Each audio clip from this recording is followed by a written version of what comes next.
Good evening, ladies and gentlemen. Welcome back to another Ektar Heroes of the Storm cast. Today I am joined by Xavier, the unofficial team mascot for Team Better Than Bots, who is not playing currently. It's actually ProBUs versus Strange Team Comp, the sister team for BTB. So welcome, Xavier, to the cast. Hi, it's good to be here. Oh man, looks like my casting overlay messed up the scores just momentarily. We got them set back 2-0. We did have, as often is the case, the coin toss, which in this case was won by Strange Team Comp, opting, as always, for first hero pick. ProBUs banned out Infernal Shrines and Towers of Doom. Strange Team Comp banned out Brax's Holdout and Dragonshire. We find ourselves on Alterac Pass for map number 1 as we're getting into our first ban from Strange Team Comp, which will be the ever-present Stukov ban. I've seen them pretty much ban Stukov out in every match I've seen them play. I just really don't like playing against the Stukov. How's that make you feel? It makes me feel pretty interested in how this goes, because whenever it comes to the lower ranks, which is what I'm normally partaking in, you normally see a pretty early Brightwing ban, so it's pretty interesting from my perspective to see Stukov be banned so just instantly. Reset the maps. Let me check into that real quick. Oh yeah, it definitely is not displaying the maps right. It's already displaying a second map, which is less than ideal. So we're going to go ahead and reset those Infernal Shrines and Towers of Doom. On the other side, it was Brax's Holdout, and I actually don't remember, so we're just going to get into the game and I'll figure out after the fact. Alright, we also had the Anubarak getting banned out. Really don't want to see that kind of a dive comp, which I don't know that ProBUs are especially likely to play, but it's something that STC has shown that they don't especially like to play it into it themselves.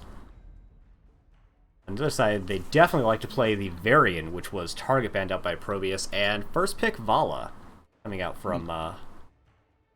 Almost expected, given that even with the Vala buff, that Vala nerf that happened quite recently, she's still extremely viable in most cases. And the Leoric pick is also pretty interesting. Yeah, Vala, she's not overpowered like she was a few patches ago, but she's still quite strong, and maybe even more importantly, she's very versatile. Yeah. So you can take her for that big AoE damage, going W build, or you can go into the strong single target damage with the Q build. So really either way, a pick formidable foe. Yeah, really a pick that you can just do anything with after that. Michaelin's finally getting to play his Zeratul. I'm excited because we always ban this against him in scrims. It's going to be an interesting game. We have a signature hero pick. And you know, I might even call Brightwing a signature pick for Dr. Evil. I see them pick it up very often.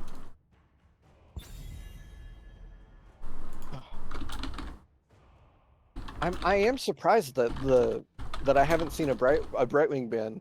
Like I know they just picked it, but you figured that would have been a priority. As someone who is inherently just kind of afraid of any hero that Michaelin plays, I would have banned the Zeratul probably, maybe instead of the Junkrat. But I mean, Brightwing is one of the 2 or 3 really good all-arounder heroes right now, or for healers. Mm-hmm. So it's not a huge surprise to see that. Plus, she gets a lot of value on a map as big as Alterac Pass, where you can just turn any 1v1 into a 2v1 very easily, and that's super strong. Yeah, that is very strong, especially that heal whenever that teleport happens. Like, you can save somebody from the brink of death and then win just the small 1v1. Alright, so the Uther ETC, really looking for a heavy single target engage, so definitely probably going to see Muffin picking up Q-Build on that Vala, so they have the follow-up damage for the stun and a knockback from ETC Uther, which, I mean, I said before, I don't know them for playing single target pick comps too often, but, I mean, that's kind of what they're drafting into. Yeah. They definitely tried to go against it with those bans. Jeff got the Murky! I actually really like Murky for this map. all things Yeah. considered. I almost never really like Murky, but it's not the first time I've seen him pick it in an NGS match. And of the maps to play it on, I think Ultrac is definitely one of them. Yeah, Murky is definitely one of those heroes that everybody believes it to be a meme pick, but then whenever it comes up, it doesn't. He somehow gets MVP and nobody knows why. It's always very interesting to see Murky, especially in this kind of environment. I also really like the double bruiser coming out from ProBUs though, because Ultrac Pass is such a big map and it's relatively hard to rotate between mid top or mid bottom. So they're like, we don't need to rotate. We just have a bruiser in top lane, a bruiser in bot lane, and then a strong 3-man. Yes. On the other side, though, you have Zeratul can survive pretty well in the solo lane. And with the Brightwing, that shouldn't really be a significant issue. And you have the Murky as well, just to not only solo lane very well, but just alt push during objectives. I really expect to see that. Yeah, overall, STC seems like a very fluid team. Like, just the Brightwing, Sylvanas, and Zeratul, they will always be floating around everywhere. Absolutely.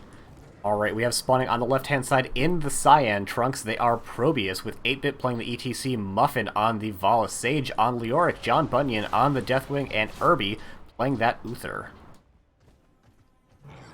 And on the right-hand side, in the orange trunks, we have strange team comp with actually a strange team comp, with Empress Diana flexing up on the Sylvanas, Bricky on the Johanna, Michaelin playing his signature, I think, Zeratul, Jeff on the Murky, and Dr. Evil playing the Brightwing. Go ahead and checking out the level 1 talents. Does anything stand out for to you, Xavier? Not necessarily. It all seems pretty basic, at least for STC's team. Nothing seems particularly. I don't think I normally see the Laws of Hope talent pick though. Oh, Laws of Hope is super standard. The thing that I find most interesting in this game is definitely the auto attack build coming out from the Vala, which you can see the impact already. STC don't want to give Muffin those stacks. They've barely left their own wall. They really have. Wow. Yeah, I was really expecting the Q build for the extra burst for the single target. Michaelin coming in looking to get a little something going on, but 8-Bit hits him with the face melt before he can even press a button. Which team out of here would you say would be the bigger late game players? Oh, absolutely STC. Zeratul has such a crazy set of power spikes at 16 and 20 that he isn't necessarily what you think of for a late game hero, because he doesn't have any of those crazy like Nazebo 20s, but Shadow Mending or Twilight Falls are incredibly strong. We do have both teams picking up their null camps. Looks like it's going slightly faster for ProBUs, but it should be a little stronger if Sylvanas ends up going into that Mercenary Queen when they hit 4.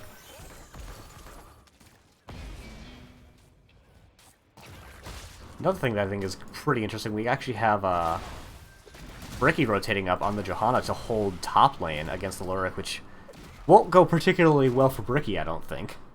But I don't expect this to be. I don't expect that to be a very permanent solution for them. Yeah, definitely just to mitigate what's going on right there. Yeah, both teams have their Knolls crashing in mid lane. Bricky does get the rotation back down now. It does get stunned out a lot of times, actually. Going to take a lot of damage. Not having the D-Shield available, and oh, that's an unfortunate. I think it's frame perfect for Brightwing to get the port, but not the heal off. I feel like we're gonna see a lot of those very strange, like those. Yeah, so First Blood going over in favor of ProBUs. 8-Bit taking kind of a lot of damage, but without Zeratul getting a couple of talents under his belt, really not a lot that he can provide. We do see him going into that full cleave build, which is really the AoE damage build more than a single target build, which goes into, I believe, the auto attack on 1. Nice kill on the Murky, but not super impactful. I do think that the Leoric is going to go that cleave build due to the fact that that STC has so much push, and how they go with Murky and Sylvanas, that I do think that Leoric needs to catch up just a little bit to go against their movement. Yeah, I could definitely see that. We do have, the objective is up, but the real objective on this map, like so many other maps, is actually the mercenary camps. So that's why you see both teams prioritizing that camp immediately. It's definitely going faster this time in favor of ProBUs. Uther getting that level 1 auto attack quest finished up pretty nicely. Only 29 stacks on the Vala, so not quite where I think they'd want to be at this point, but still doing pretty good. Actually, both teams taking it at about the same time.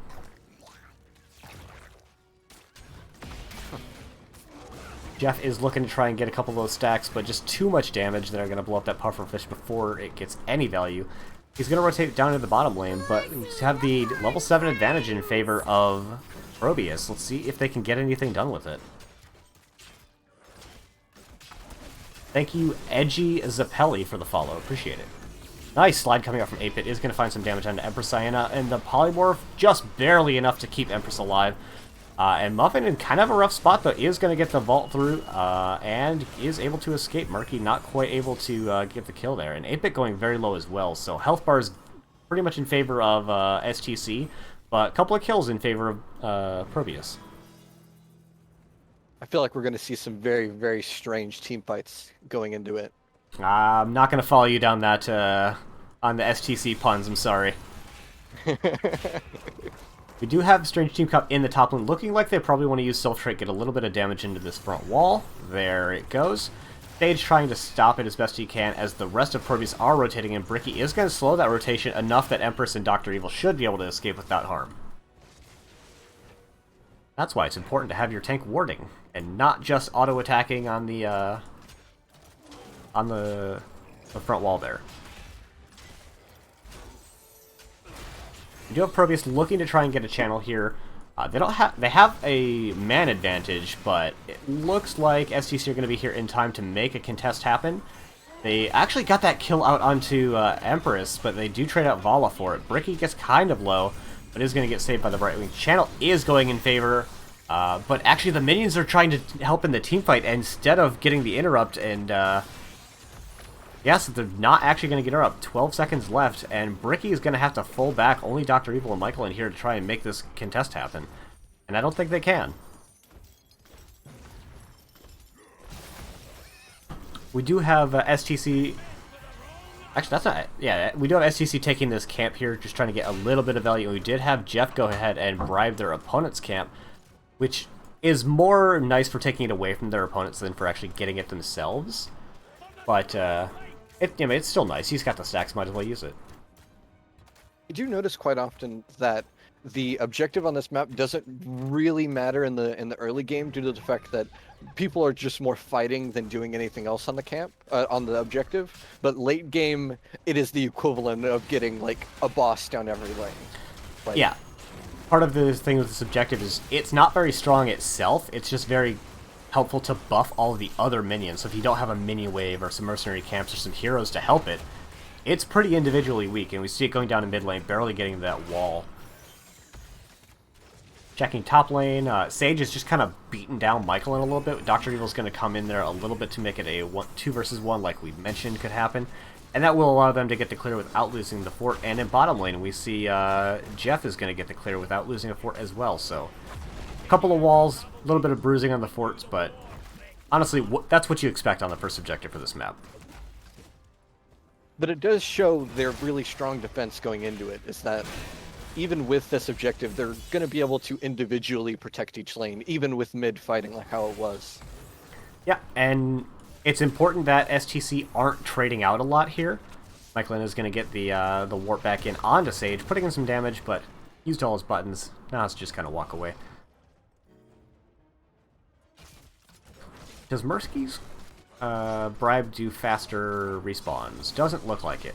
So just ProBUs looking to get the quick camp that their opponents are only going to be able to take now. And then looking up in the top lane, we do have Sylvanas doing what Sylvanas does, helping to push down buildings. And when with their opponents were on a camp, they really couldn't respond to this until just now. We do have the Tenzin, though. We have the Entomb get popped, but the Falling Sword is going to trade out there. Equal amounts of cooldowns going out, really no advantage to either team. Bricky did get engaged upon kind of hard, and Empress is going to take a little bit of damage from that Molten Flame, but really no substantial advantage in either favor. Health bar is slightly favoring ProBUs, I think, but not by enough that anyone can try to make it too big of a play here. I noticed that ProBUs's level 10 talents are very, very crowd controlling. So I feel like what they're going to try to do is try to get a pick on probably the Brightwing or the Sylvanas, and then that's just kind of what I'm expecting to see, is to where, because Murky on his own with a full team can be very strong, but whenever one guy is lost, it can be very difficult for the 5v4 to go forward. So that's what I'm expecting with the Entomb and the Mosh Pit. And really good poke down there coming from ProBUs, as they did have Michaelin rotated out, as well as Jeff in bottom lane, so not a lot that STC could do there other than try to take as long of a defense on that camp as possible. But 3v4, they were pretty much always going to lose that fort, but really well controlled by ProBUs to not bleed out too much damage while getting it. Speaking of ProBUs and doing things on the map, they're able to get that kill on the Murky, but more importantly, they get the initial channel here on this objective. We do have the Leoric splitting out. This could be a 5v4. Actually, he comes back, so making it into a 5v5 attempt. And Bricky is in there, though. Big damage coming out onto both Bricky and Michaelin. The Empress Diana does get the interrupt on the channel, so no more progress being made there. And Michaelin is pretty low, does pop the Void Prison to try and set up that combo, but it doesn't look like you're going to be able to do a lot to follow it.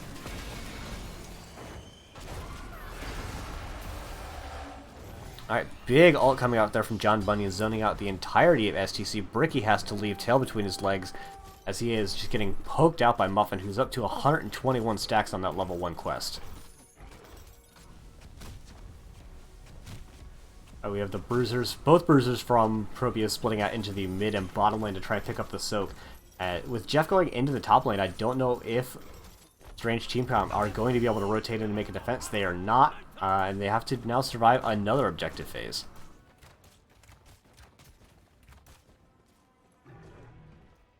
Alright, we got 5 members from ProBUs in the mid lane. I expect them to try to split out John Bunyan and Sage and maybe 3-push mid. And that looks like what they're planning on doing with Muffin, 8-Bit, and Irby still in the mid lane, and both Bruisers split out now. Even with this objective, I honestly still don't expect much pushing to be happening. I think they may get mid, but I don't think they're going to get very far after that. I think they'll get the other 2 forts. We do have Michaelin looking for a Void Prison engage, but actually don't even have it available, just looking to try and spook the members of ProBUs. Mid fort actually probably will fall, but not before the objective goes down, and they're going to chase Muffin out. Yeah, not even getting the mid fort, but the bottom fort is going to fall since the Soul Defender Murky has been taken out. It looks like ProBUs really want to try and commit for this fort, though. Deathwing is going to drop and probably just Molten Flame that all the way down. Yeah, there it goes.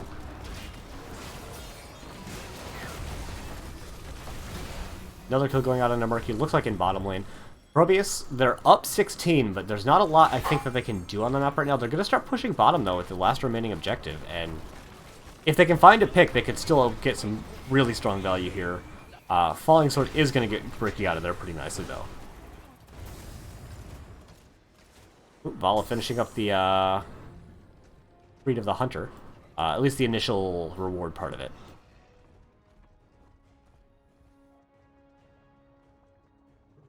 And with that objective phase being survived by the members of STC, it's back, it's camp o'clock, and then, you know, just trying to soak out and maneuver and outposition your opponents, because there is nothing happening until the next objective comes up, realistically. Yeah. Because if they fight now, it's essentially just going to be a waste of time, because it's going to diminish anybody who would be trying to go for objective. It looks like Joanna wants to go to boss, maybe? On top? I think she was just looking at it because ProBUs was off the map. We know they were on their Knoll camp, but STC couldn't have known that. Big engagement coming out onto 8-Bit and Sage, though. Michaelin finding a lot of damage, but not quite enough lockdown to get a kill. Muffin is just playing so far forward, and honestly, without less shield on the side of STC, he can kind of just do that. There's not a great way to lock him down, and 8-Bit is going to come in with the pause. Put us on the between game screen so that the teams can't check the stream for too much info. I haven't been paying very close attention, but have you noticed March of the Murlocs getting used yet? No, I don't think I've seen it yet, honestly. I haven't. It's totally possible it's happened just in the lane somewhere, because I don't check the solo lanes that often, just because there's usually 2 heroes there and 6 heroes in mid, which just makes mid inherently the more interesting lane to look at, but...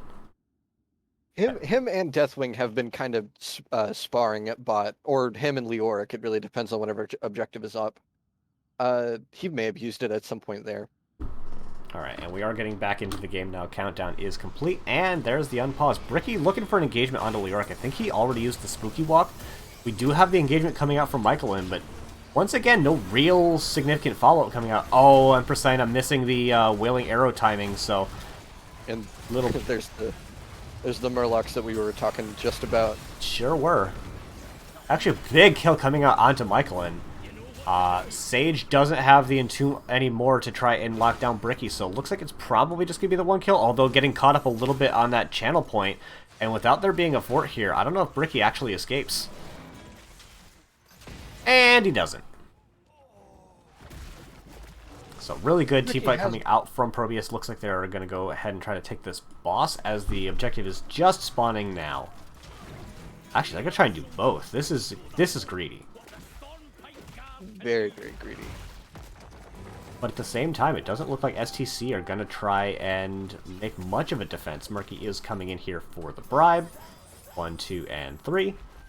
And ProBUs playing this really smart, leaving just Sage on the objective. So once they got Muffin in there to get the initial channel, or Irby there for the initial channel, which allows them to take the boss and put in just a ton of pressure coming through top lane. STC are doing what they can taking this camp, but this is going to be a rough objective phase if they lose it here.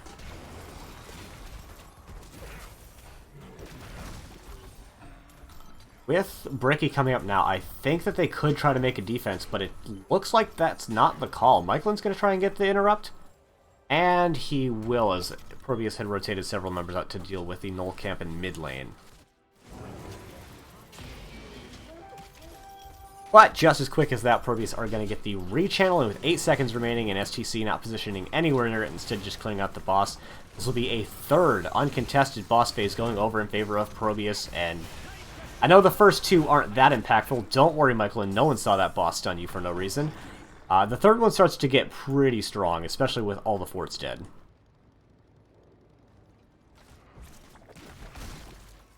And bottom and top walls are gone, so these objectives may have a field day. Yeah. Just getting these peeps. Yes, it'll be really on Strange Team Comp to make a nice hold here. 20s are available for their opponents. You can see them down there right now.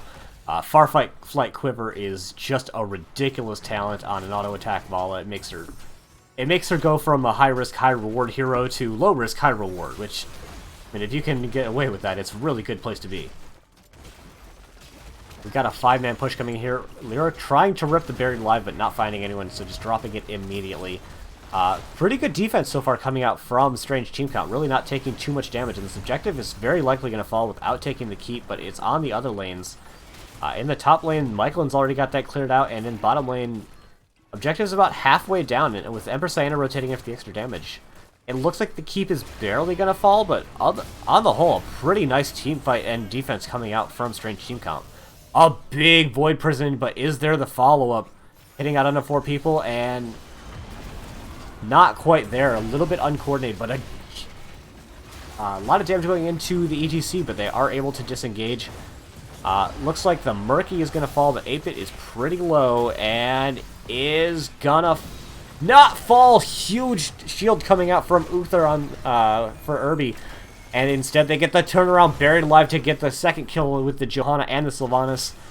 I don't think STC or ProBUs is going to be able to end right here, especially with Zero Tool now having that Shadow Mending to keep him super topped off, I was going to say, but is still going to get killed by Muffin there. And with the 3 kills, I think that they're going to be able to get probably this mid keep now.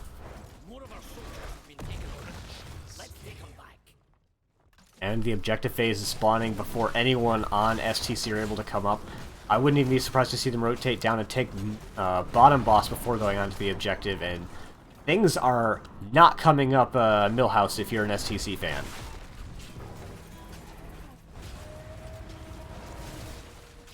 Now, I actually like this more than taking boss. Boss threatens core, but the core on this map heals, so instead they're going to take their opponent's null camp and the top keep, making any subsequent push they have on the core even more deadly, because if you're not familiar somehow, the core on this map gains extra armor. You can see that for the shield, which just went away on the core there. Every keep that is alive increases the armor on the core by 20, so with two keeps alive, it has 40 armor, and with 0, it has 0 armor. So it'll be much stronger now for ProBUs to push in any further attempts. Did have Jeff looking like he's going to try and get a bit of a back cap, because honestly, STC kind of need a nutty play to get back in the game right now.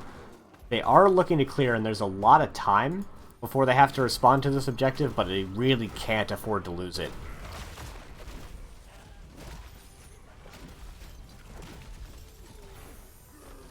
Alright, we have the big one. This is the big team fight that could very easily decide the game here. We do have the March coming out, looking to lock some people down, but not finding a ton of damage. Michaelin going in, not finding the Void Prison engage they were looking for, and instead Sage is going to find a huge buried alive, which is going to secure that kill out onto Michaelin, not able to get saved by Bricky, and things are looking dire for the members of Strange Team Comp. Don't worry, but nobody saw that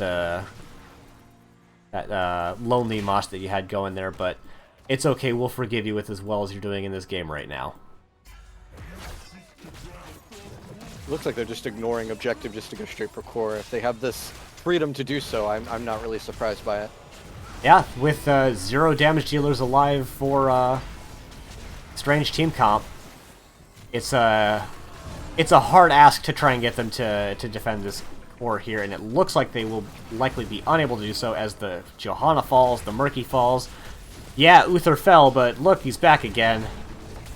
And that is going to be the core and game number 1 going over in favor of ProBUs.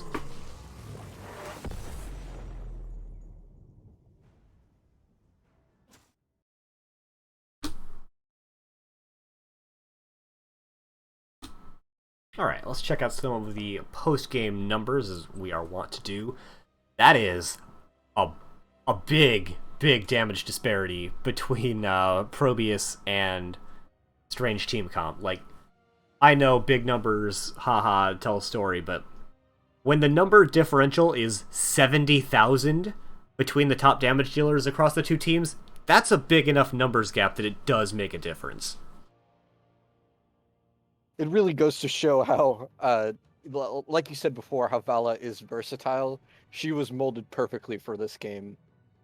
Yeah, and with Bricky not going into the Blessed Shield, Muffin could just kind of stand wherever because there was no lockdown. Like, that's the problem with Vala, is if she gets jumped on and CC'd, she just dies. But if she never dies, or only dies once, then she can just plink away at your team forever, and, well, it's exactly what we saw happen. She permanently had a 15% attack speed boost due to her Gambit, and that just skyrocketed her damage into being insane. All right, who wins game number 1? It's ProBUs. Nobody saw this result coming, so channel points to the void.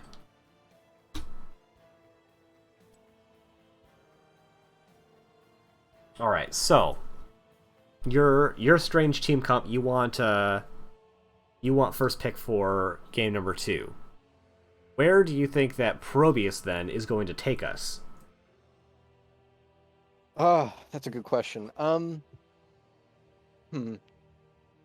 think it's going to take to a place to where objective doesn't really hold a lot of sway in the game.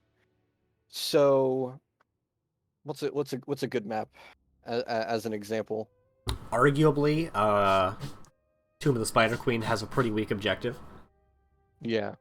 It's also a pretty macro-heavy map, and I think that they did a little bit better on the macro. It's hard to say that they were macroing better, because at a certain point they just had advantage by the kill differential. but I have been invited to a custom lobby, and let's see where we end up. It is Battlefield of Eternity. Definitely not a map with a weak objective. Yeah. But it does seem to fit with Stream Team Comp's idea of being a comp designed for a specific map, is what I see. Besides the game that we just saw, they had a lot of push whenever it came to their team, and I think what we're going to see is just a lot of designed burn for the Immortals on Battlefield of Eternity. Yeah, there's I think usually it's definitely going to go with their name of Strange Team Comp. there's kind of two schools of thought with this map. You have we'll draft a team that is well-rounded with good burn, and we'll just try to take down the objective quickly, or teams that will go into very little burn but very strong team fight with the logic of who needs to burn if we kill the enemy heroes. Yeah. I'm anticipating from ProBUs more of a well-rounded team comp. So something with good race, and then often you'll see like a Li-Ming or something with good poke. Let me get you into this game. You in the game? You are in the game. Perfect. I just joined. And I could definitely see Strange Team Comp living up to their name on this map, because it's a big two-lane map. You can definitely do something a little bit different. Yes. Do you have any inside secrets for STC? What I suspect is I suspect ProBUs is going to go the kill the enemy before we burn route, and I think STC is going to go the full burn route. That's what I believe is going to happen. Okay. Bit of clarification: it is ProBUs. Mostly you split it out Pro-B-Us. I see. Then you just say it like the hero who warped in the critical pylon in the retaking of Ire.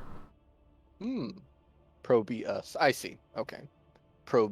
I I like ProBUs. Just the bus of probes. Bus of pros. As a Zerg player, I would love to see a bus of probes run into a couple of banelings personally, but that's just me.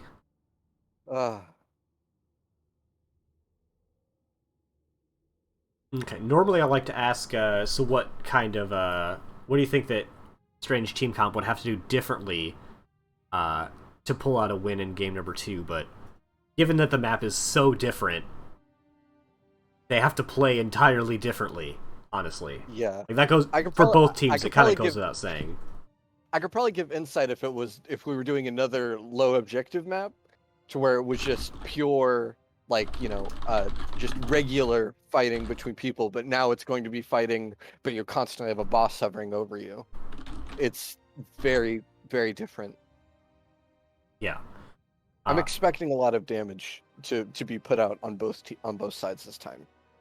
Yeah, and this is a map that definitely has a different subset of heroes that are considered really strong. Like, Artanis goes up a lot on this map. Vala is obviously still good on this map. Pardon me. But the Li-Ming and the Chromie also get a lot of extra value. Not that they're especially good race, but just that they can finish poking down an Immortal if you get into a position where you can't just roll face on keyboard at it. Yes. I am expecting a pretty quick Vala ban. I mean, because she just did so much damage, and she did. The 70k difference is, I think, going to affect their decisions this round. I don't know. STC in a lot of the games and scrims I've seen of them seem to be pretty unflappable. I can see them sticking with their draft strategy and their game 1 bans, and then just looking to play into a potential Vala pick. A Nubrak was banned out in game number 1, so looking good for me so far.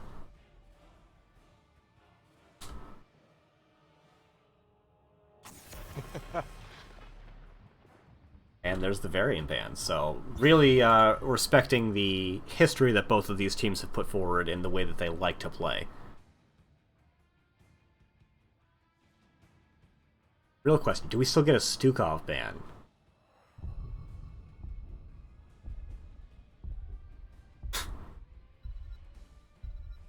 Double down, put winnings into Doge.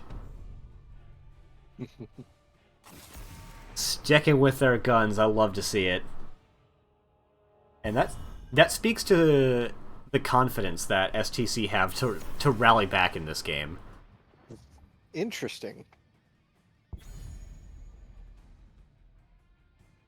And you know what? I've seen and played in a fair number of Div A games. This division is so tight.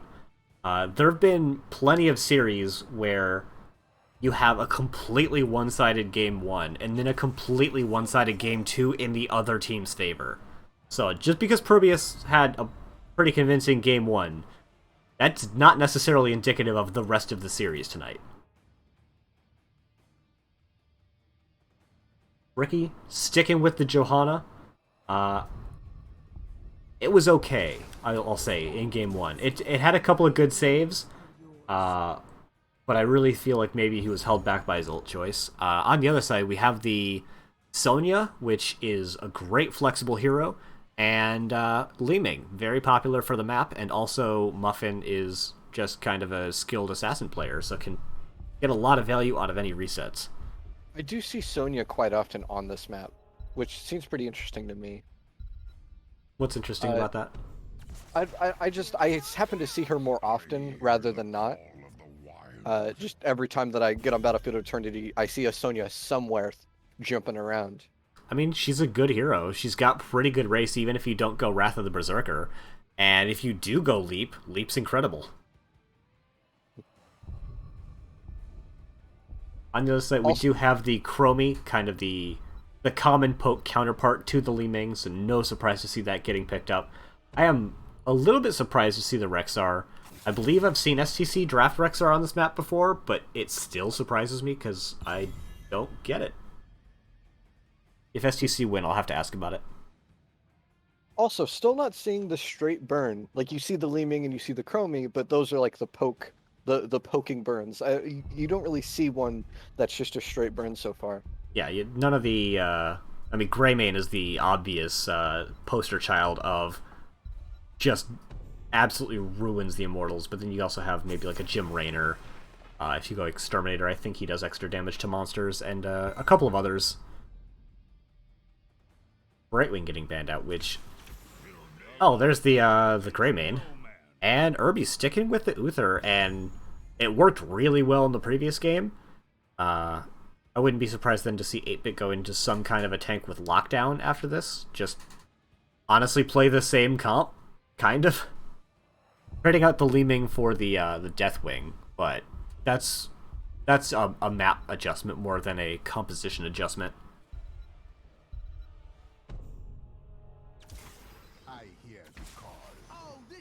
Interesting. Dr. Evil is here doing his best Crafty Trent impression and is going to play the Lucio. I actually like this pick a lot because ProBUs showed the Uther, which I had said is probably going to mean that 8-Bit is going to go into some kind of an engage tank. And Lucio has one of the best cleanses that you can pick up in the game with that high 5, so can really shut down that type of engage. And Nazebo has always been kind of underappreciated race on this map, going spider build, because you could guarantee get the level 7 value every time you throw spiders at the MO. Something else that I found interesting about this map was the bans by who did the bans. So I thought STC was being very strong with the Brightwing last game, but they banned Brightwing, and Vala was very strong last game, but ProBUs banned them. So I think it was they flexed on the heroes that they could do, and then the other team they believed to take it, and so they did a counter ban on what they believed they would steal. I mean, it makes sense though, doesn't it? Like, I know this hero is strong, so we're not gonna let you have it. I proved it. I proved it's strong. Exactly.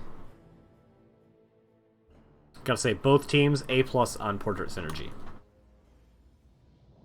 Alright, we have spawning on the left-hand side in the Cyan Trunks. They are ProBUs, with Muffin playing the Li Ming, John Bunyan on Greymane, 8-Bit playing the Muradin, Irby playing the Uther, and we have Sage playing the Sonya. And Xavier, why don't you call out the right side? Okay, we have Jeff going for Rexar, Bricky going for Joanna. We have Promi with Empress Siana, Dr. Evil with Lucio, and Nazeeba with Michael. I can't say that name. Michaelin. Yeah. Checking out the level 1s as we are wont to do. It is Accelerando, which is the most common, though not my favorite pick on the talent here. I have strong opinions on Lucio talents, by the way. We have Viciousness, which is the very expected pickup for Greymane, once again going into auto-attack build. Aether Walker. Blizzard did, in fact, manage to convince the Aether Walker pickup on Muffin. And we've got Slam build coming out from Sonya, so mostly pretty expected, I think. And, of course, Spider build from Nazeebo. All pretty expected apart from the Leeming Aether Walker. But, you know, you have your Lucio opinions that I can't comment about. Yeah, I think Aether Walker makes a lot of sense for this map in particular because you want to get those empowered Qs for Immo Burn. Ooh, I think Muffin's trying to get over the wall there. Is still going to escape the Condemn without significant issue. And a lot of damage was taken initially by STC, but they tapped, or otherwise got healed up, and really no harm, no foul there. You can see Michaelin isn't especially prioritizing getting Vile Infection stacks, which you don't really expect to get stacked on this map, so I don't mind seeing that change in emphasis we had. Jeff come down to make a rotation, and 8-Bit is barely going to survive with 100 hit points. Bricky not going to be so lucky, and that is huge advantage in favor of ProBUs, as they didn't rotate their Soul Laner down, but they found the kill anyway.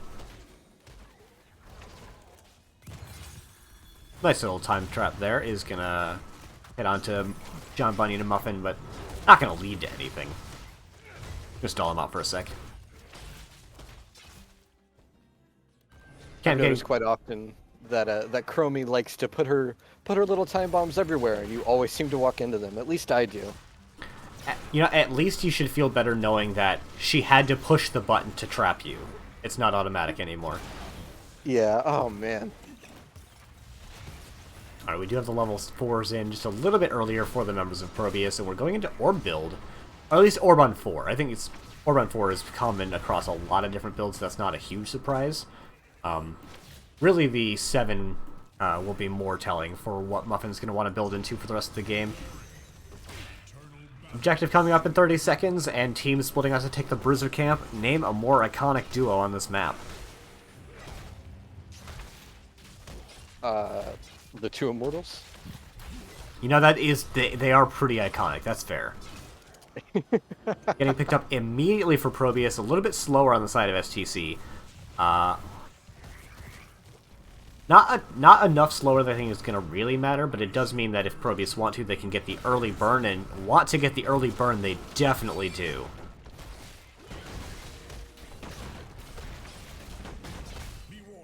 Yep, couple of seconds advantage, and about 5,000 extra hit points done in that time, so STC looking like they want to clear out bottom lane, which is going to give ProBUs the finish on this Immortal, and it doesn't really look like STC are going to be able to do anything about that.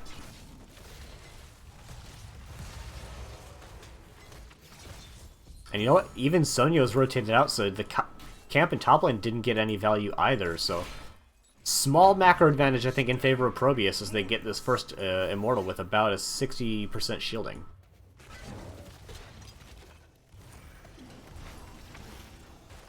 Something interesting about this map that you always see is that objective is the most important thing. That is a general case for most maps, but this one in particular, you can't ignore it. Like you could ignore giving somebody a token from like Curse Hollow. Like you can give somebody tribute for like one round, but you cannot be like, let's just give Immortal, because the shield that it has like significantly increases its viability and its value. Yeah, and it's just so strong at pushing. There are some maps where it's a pushing objective, but at the same time not really. Whereas on this map, especially if it's got a good shield, that thing will take down Force and Keeps all by itself. It's also strong enough that you'll sometimes see teams lose every team fight, but win every Immortal and just win off of the raw damage of the Immortal. Top camp is getting picked up currently by Strange Team Comp. Bricky is trying to hold this bush kind of low, but does have the D-Shield to get him on out of there, and that is a nice pickup for STC, although they are trading out some soak in bottom lane for it.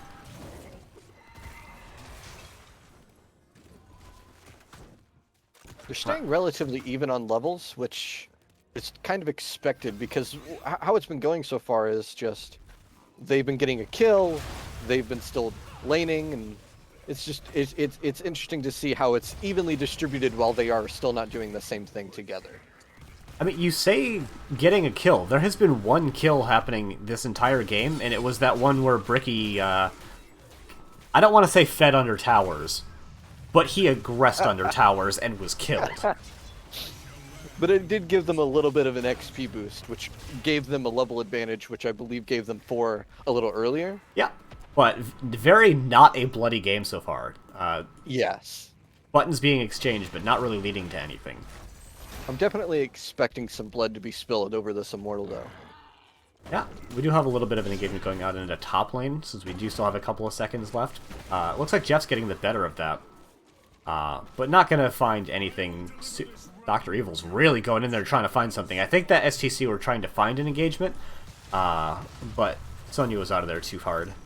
And again, both teams just doing everything they can to race it out, and once again, going pretty heavily in favor of ProBUs, so looking to see STC try to make a defense here instead of just trying to play the race.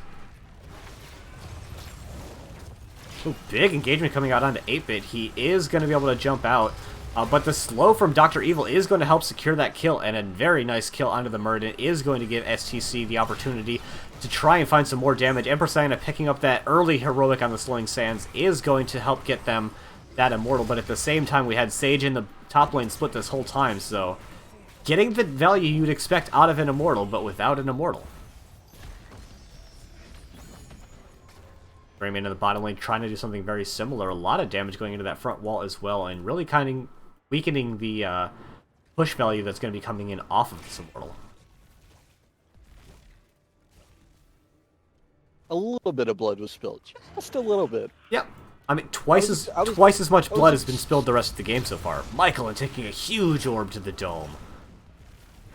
And one of the things about the Lucio, doesn't have the greatest just heal throughput.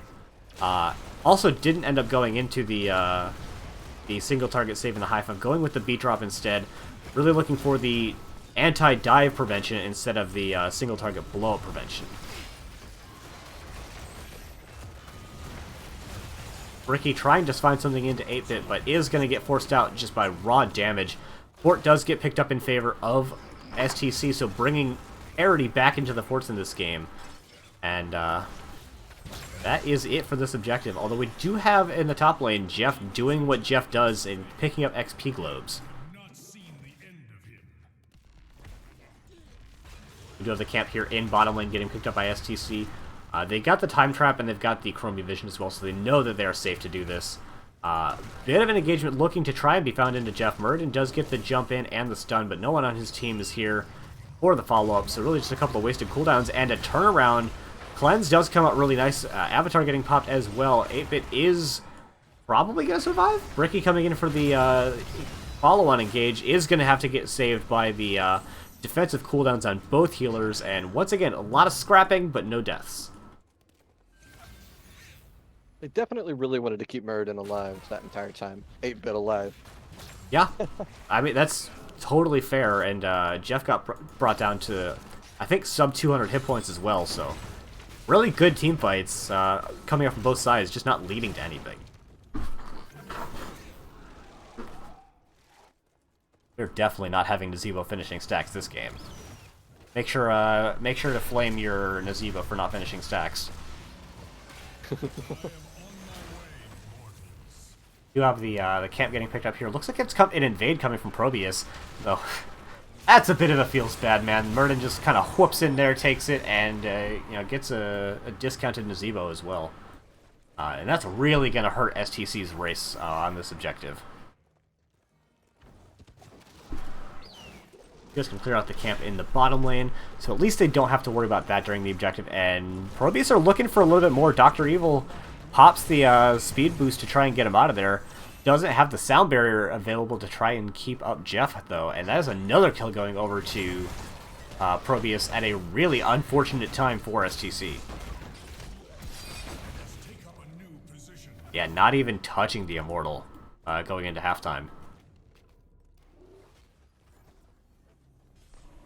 At least for STC, it is in the defensible positions, but it looks like they're not even going to really try to mount a defense. Empress Lina just getting a little bit of poke damage, but most of that's on the Muradin, who just kind of heals it up naturally with his trait, and that is a full shield Immortal that's going to be barreling through the bottom lane. They do have defenses set up for it, so I don't think it's going to get as far as it could, but it's still a very formidable foe. I'm betting keep wall. Unless they're able to find some kills, then it could get more. But I think it definitely it gets the fort always. I think it also gets most, if not all, of keep wall, but not the keep without a kill, which Sage is looking for. I do hope their well stays, because it's a good looking well. It is a good looking well. I know it's just going to be gone. And yeah, wells are one of my favorite places to store water. Alright, we have the Immortal down to about a third shielding. We've got Michael in popping the Slappy Ghost really just to try and get some damage into this, and that's not a bad usage of the ability at all. It also zones off ProBUs, so 8-Bit is very close to finding an engagement here, but it looks like it's not going to happen. We do have the Immortal going down, and I was pretty much completely right on my call. Feels good. For a second, for just a moment, it went for the fountain. You could see it. Yeah. And it turned away last minute, but it was just for a small moment my heart sank. All right, we have STC going for this top camp. They know their opponents just took the other one. They should have the Chromie Vision available to know that their opponents are not here, but instead going for this bottom keep, and with as slowly as STC are rotating, I don't know if they can actually make this defense happen. They've got Inner Beast Greymane, but they're gonna make the safe play and back out, just getting a lot of damage, but not staying too long.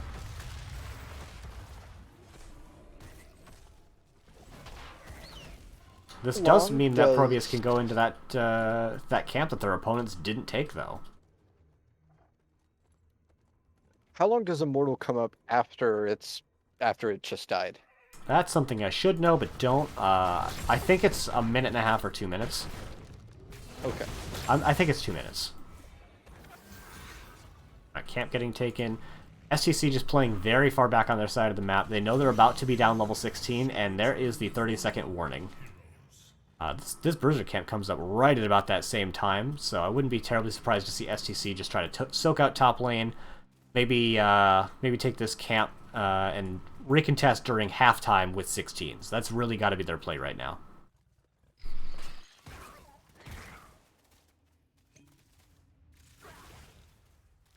Rumac, it's not going to happen. This game could go to level 24, and Naz will not be finished with stacks this game.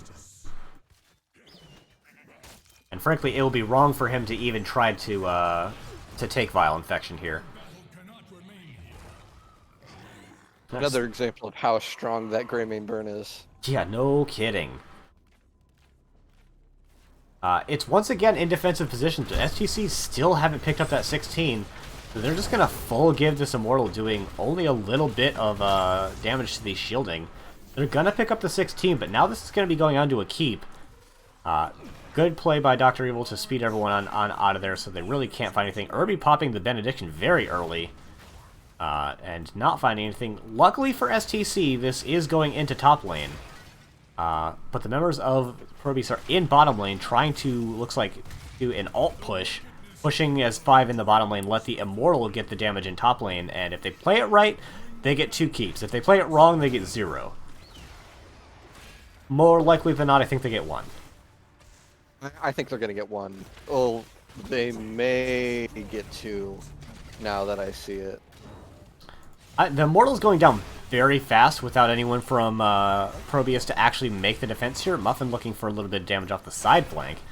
Already shielding gone on the Immortal, and ProBUs are only just getting here in force, so without kills, they don't find a keep here, but they've been doing an alright job of getting kills, and Bricky, you need to stop face-tanking orbs. Ooh, Muffin gets caught out, but not enough follow-up CC or damage. Sage getting a huge leap, but a lot of that damage does get counteracted by the beat drop. The D-Shield is going to have to be put onto 8-Bit, and once again finding no kills, a huge Unstoppable coming out is going to stop the CC on Muffin, and they are going to get out as well. And STC, for as much damage as their comp has, they do not chase particularly well. A little bit of damage coming out into Irby. Oh, but the zombie wall is going to find a lot. They drop the zombie wall, but they still get the kill. The second kill coming out into Li Ming is absolutely huge. Sage's low is going to drop as well. Misha goes down, but frankly, who cares about the bear? And that is really what STC needed to work at getting back into this game, but it is still a very uphill climb as they've got... How many hit points do you think this keep has without looking? I can see it, and I hate that you're right again. Yeah. You guessed wall last time, and you were right, and then you guessed I don't think they're gonna get the keep, and they did, and I would say it's probably sub 200. STC's keep is 1 hit point away from greatness. It has 68 hit points. Oh my. STC looking to even up a little bit of the keep here. Oh man, they're actually not, because they've got people coming up, they're actually going to disengage. They're going to probably take this well, maybe, and top camp. Try and put a little bit of pressure on so they can actually burn the Immortal or fight their opponents for the first time in a long time. They've been on the back foot for quite a while, but that team fight is going to do wonders to help get them back in this game. Maybe do some racing, maybe do some team fighting, but in any case, go into it with an even footing.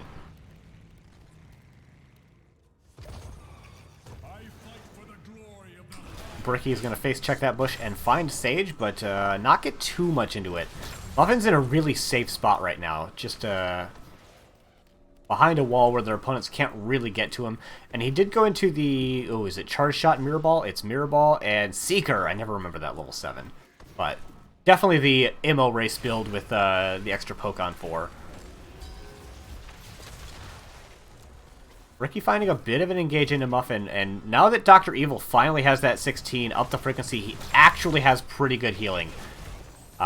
Because he can get that CDR and get a lot of ease out every team fight. Muffin taking a lot of damage just running into Li Ming. And Uther is a lot of things, but a consistent poke healer he is not.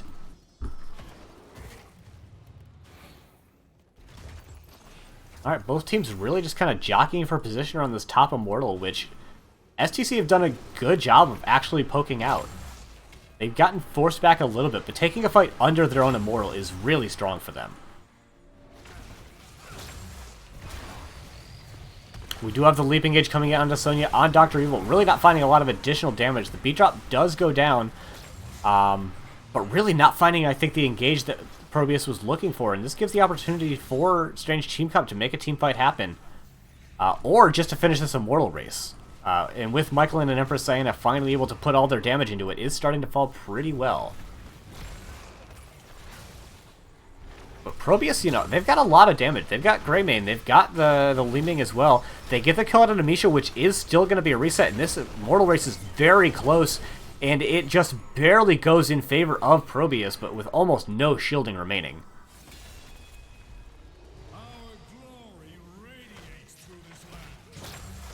Camp is getting picked up here on the side of ProBUs. I believe this pushes through the bottom lane. So, really nice of them to just make sure that they're going to have no pressure in the bottom lane, focus all their efforts in top lane. But STC are defending this out early and aggressively, which means that it's going to fall pretty quick. And without assistance, this could fall before it even gets to the keep. We see 8-Bit doing like he's done all game, sharking the backline, trying to find an engagement, and he starts taking it onto Johanna. The huge Ariat Crater is going to find the kill out onto Lucio. Those level 20s coming into huge effect here, getting 2 kills. Immortals barely doesn't actually get almost any value, but with that 2 kills, we see ProBUs looking to try and push out onto core.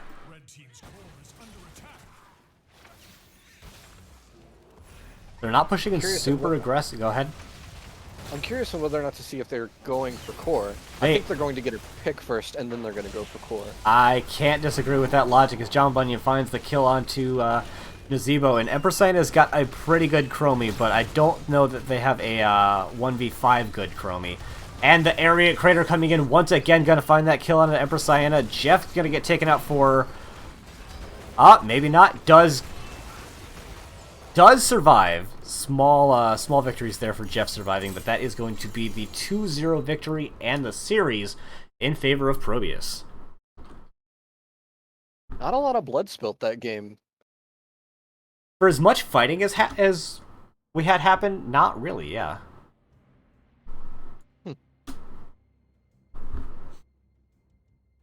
Checking out the numbers once again. Muffin leading the charge, this time up only up 30,000 on the next closest for the enemy team. A lot closer than the previous game, and I think the STC were definitely coming back. They definitely had a route to victory, and then Sonya said, leap level 20, okay, thanks, bye. I have no doubts that I don't believe a third game is coming, right? No, certainly not. STC would have had to have won that second game for a game number 3. In a hypothetical dimension, if there was a third game, I feel like STC would come out victorious due to the fact that I think they were starting to understand ProBUs and how they were playing, because it was a arguably more even fight a majority of that match in the second round. Yeah, I definitely think STC have what it takes to beat ProBUs. It just didn't come out in their favor this time, and we are now joined by 8-Bit. Welcome and congratulations on your 2-0 victory. Thank you very much. Thank you, Xavier, for following the channel. I appreciate it. No problem. All right, so how you feeling right now, 8-Bit? How's the team feeling? Oh, the team's feeling fantastic for sure. It's I feel like our 5-stack is really gelling quite well, and I feel like we're playing some of our best hots at the moment. After that 2-game performance, it is hard for me to disagree. Really seemed like you crossing your I's, dotting your T's, and really just making sure everything pulls together in the way that it's supposed to, frankly. Thank you. Alright, so map number 1 was Alterac Pass. Why do you hate good maps? Alterac Pass has kind of been something that's in our repertoire for a long time.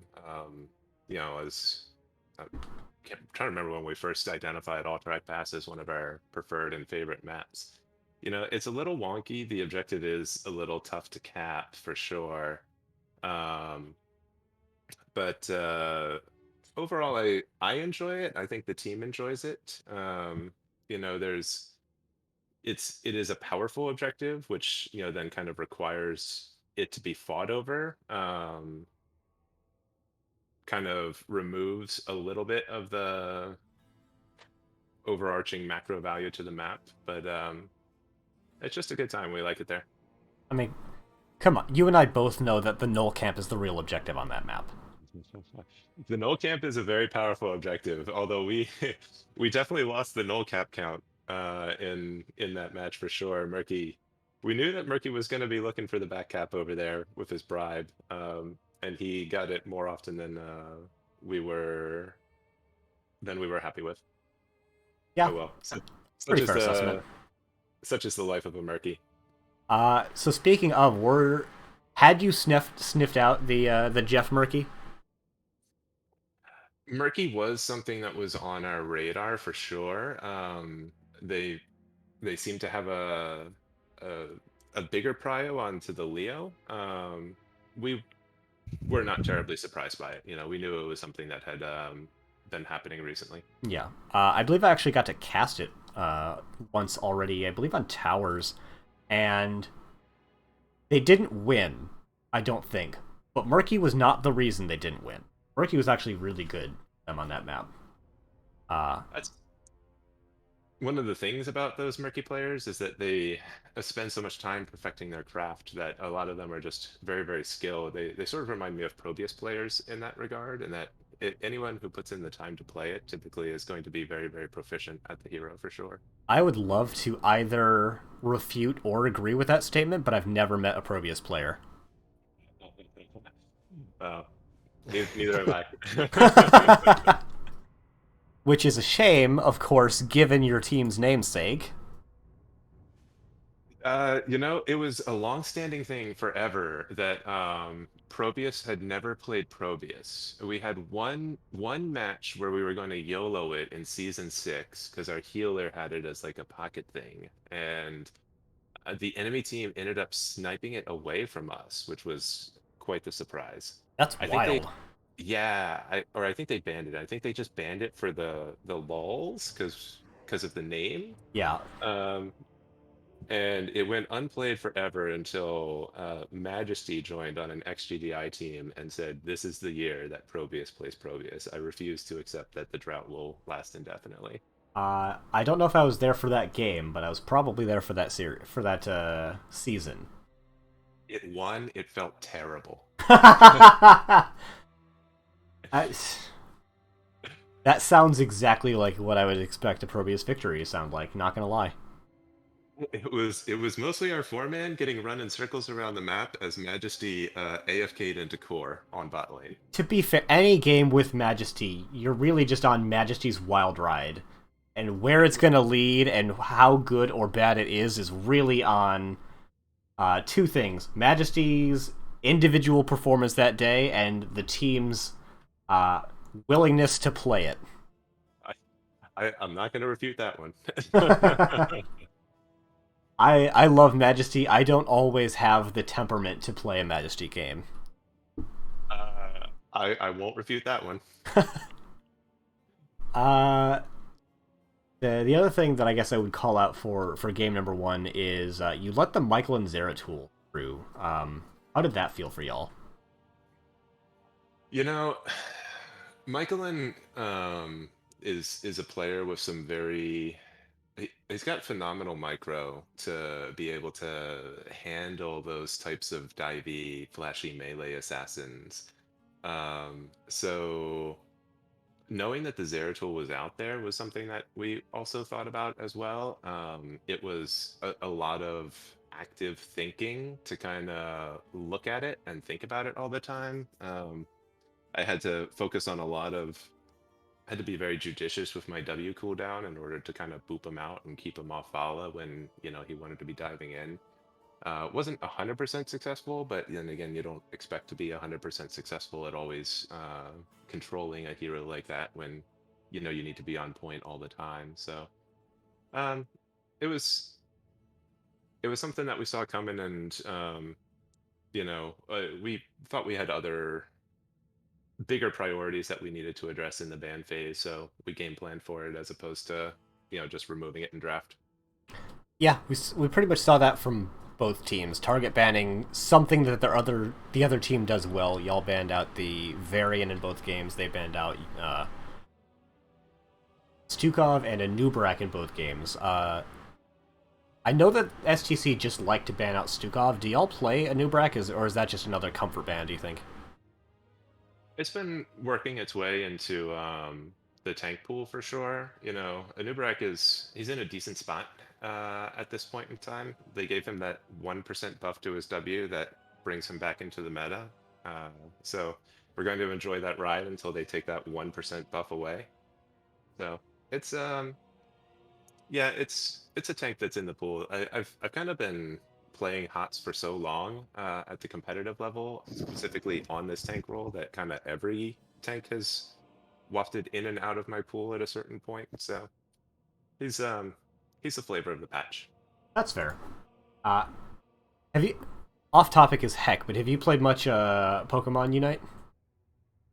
I played one night of Pokemon Unite, and I duo queued with someone else who was on their first night of Pokemon Unite. So they took us out of the feel good bot games that they initially put you up against, and we just got our Poketails kicked in all evening, and haven't made it back yet, unfortunately. One of the things I find real interesting about that MOBA versus this one, it's like, you know what? Jim Raynor's not doing so well right now. Let's give him like a 4% buff to his survivability and auto attack damage, and suddenly he is through the roof powerful. But Tencent is like, you know what? Gengar's doing too much damage. Let's cut this ability by 40%. Charizard, buff his damage by 50%. They just buff things with such huge numbers, it's insane to me. You know, I guess their developers are just in the MOBA learning curve. I mean, have they? That sort of sounds like a rookie sort of mistake. That sounds like the type of mistake that you make when you base all of your patch notes on whatever Reddit is saying at the moment. Oh my Yeah. god. That might be the most revealing comment I've maybe ever heard. I actually did have a question to ask you, 8-Bit, in regards to your second round banning. You did the equivalent of like a self-ban Vala. Why would you say you did that? Just out of curiosity's sake. Because on the first round you did such a strong Vala use that I'm just curious about the banning of what you just wrecked with. Well, we figured it was probably prioritized by them. You know, Vala's very strong on the map. Her Q build has always been very effective on the map, and that's before her latest rework, which just made it generally viable almost everywhere. So that was the real fear of it, is that, you know, we figured that first pick on BOE, Vala becomes a pretty easy and confident selection for him. Okay. How does ProBUs feel about the current flavor of the week, Nazebo? he's he's certainly re-entered the game. Yeah, he's absolutely pickable in the competitive level and in the Storm League level for sure. You know, we've kind of been seeing him all over the place. I think the initial calls that he was going to be all of our doom and this is the new Zagara and we're all going to be crushed under an avalanche of spiders, you know, I don't think that has really necessarily come to pass. So you know, at that point he becomes more a tool in the toolkit as opposed to an oppressive force. My personal feelings on the meta today is that it's in a very nice spot. It's in a balanced spot. You know, you can play what you want, and we don't have any of those horrible Zagaras out there that are just running the show for us. I'm so glad to hear you say that, actually, because I feel pretty much the same. Uh, I do think that a couple of, and I'm totally biased on this, but I do think a couple of healers could use a bit of a buff to get them meta relevant again. It feels like you really have about four really good, yeah, you know, three really good healers, a couple of good healers, and then a lot of them that are like, I guess I have to, or are good in niche compositions, but again, I'm very biased. But on the whole, I do think that we're in a much healthier meta than we were a month ago. I think that's fair. The healer meta does remind me a bit of what the tank meta was a couple years back, where it was untouched for a huge period of time and then eventually just distilled down to two viable heroes and everything else was just a health bar. Are you talking that like year-long period of it was ETC Johanna or bust? Yes. Yeah. I never It was, minded that, but I'm not a tank I, player. I mind as a Joe and ETC main, it didn't bother me as many as most, but it was, even for me, it got wearisome. That is absolutely fair. Um, yeah, on the whole, I felt game number two was played pretty standard from both sides, so I don't have a lot of additional comments to make. Xavier, do you have anything else about game number two? Nothing else is really on my mind. Were you expecting to? Were you planning on going the gray main from the very beginning, and just did the Vala out of, uh, protection, I guess, just to Uh, keep that burn alive? the I mean, Greymane was certainly selected for his burn. You know, he does have a phenomenal amount of it on the map. You know, I think at that draft slot, he probably could have been interchanged for a couple of different heroes for us. you know, it was Vala might be a shade above in terms of her overall general threat that she brings not only to the objective but to the team fight. After that, it's, you know, just get one of the hero that checks the burn box for us is kind of the thinking from that slot. Okay. I don't think I have any other questions. Yeah, me either. So we're going to toss it on over to you, 8-Bit, for any shoutouts you want to give. Huge shout out to the team today, Irby, Sage, Mr. John Bunyan, and the newest probe, Mr. Muff. Fabulous games today. Thank you for showing up and playing your hearts out. Big shout out to Strange Team Comp for the great match and being fabulous competitors. Shout out to NGS for putting on this great space for all of us to play. Shout out to all the pro pals cheering us on in Twitch chat, and big shout out to my wife, who is definitely 100% in bed, probably like an hour ago at this point. Rip. Yo, I want to second the shout out to Irby, saving your ass repeatedly with those divine shields at the last possible second too. Oh, good grief! Yeah, it was. Usually that I had written myself off as dead. I was like, "Well, I'm dead, guys." And he's like, "Oh wait, I got a button for that. Here you go." Very few things feel better for a healer main than a tank player saying, "Oh, I'm dead," and the healer being like, "Not on my watch."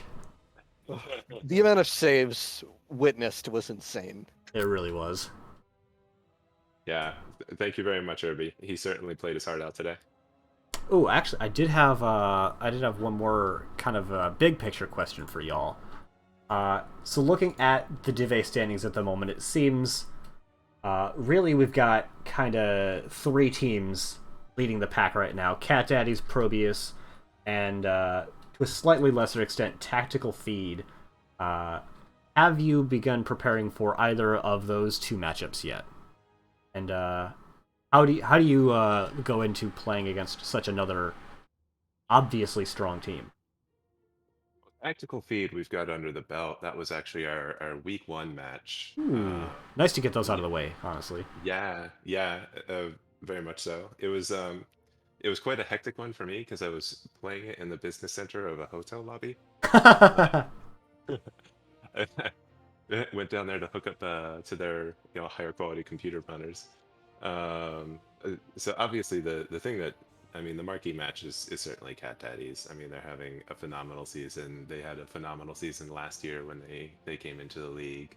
And until anyone proves them otherwise, they're the class of Div A. So we're going to be hotly anticipating our chance to do so.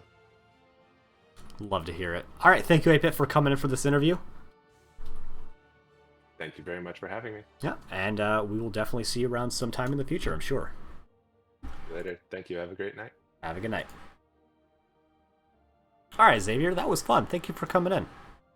Yeah, it was great to be here. First time casting, or co-casting. Yeah, so, Crushinator, if you happen to be in there, can we give this guy a caster hopeful tag and stuff?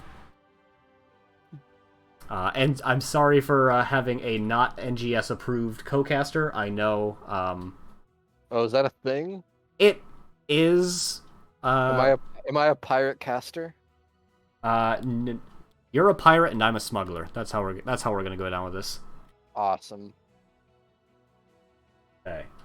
And I have got the raid started going. We're gonna be going into Moist Weenus' channel, everyone's favorite NGS staff member, caster, board member, all of the above.